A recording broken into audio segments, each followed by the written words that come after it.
નમસ્કાર, star India TV ન્યૂઝમાં આપનું હાર્દિક સ્વાગત છે। હું છું હેમલતા ત્રિવેદી। આપ જોઈ રહ્યા છો સ્ટાર ઇન્ડિયા ટીવી ન્યૂઝ। સત્યની વાતે સત્યની સાથે। ઝાલોદ નગરમાં રામદેવ પીરની જયંતિ નિમિત્તે નગરમાં ભવ્ય શોભાયાત્રા નીકળી।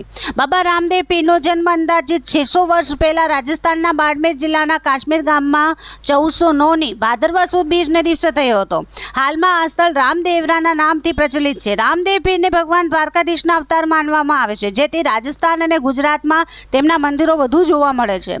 ભાદરવા સુદ બીજ એટલે કે રામદેવ પીરની જન્મ જયંતિ। ઝાલોદ નગરમાં રામદેવ પીરની જયંતિ નિમિત્તે ભવ્યાતિ ભવ્ય શોભાયાત્રા કાઢવામાં આવી હતી। રામદેવ પીરના ભક્તો હાથમાં ધ્વજા લઈ રામદેવ પીરના ભજનો પર નાચતા ઝૂમતા જોવા મળતા હતા। રામદેવ પીરની શોભાયાત્રા મોટા પ્રમાણમાં ભક્તો જોડાયા હતા। નગરમાં રામદેવ પીરની બે શોભાયાત્રા નીકળી હતી। એક શોભાયાત્રા મુવાડાથી અને બીજી શોભાયાત્રા રોહિત સમાજ દ્વારા નગરના માર્ગો પર ફરી હતી। રામદેવજીના ઘોડાને રથ પર સવાર કરેલ ભવ્ય શોભાયાત્રાના સ્વાગત અને દર્શન માટે દરેક વિસ્તારના ભક્તો જોડાયા હતા। છેલ્લે રામદેવજીની શોભાયાત્રા સમાપ્તિ પર મહાઆરતી અને મહાપ્રસાદ જેવા પ્રોગ્રામોનું આયોજન પણ કરવામાં આવેલ હતું, જેનો લાભ મોટા પ્રમાણમાં ભક્તોએ લીધો હતો। Star India TV news Jhalod reporter Pankajbhai Pandit, જિલ્લા દાહોદ।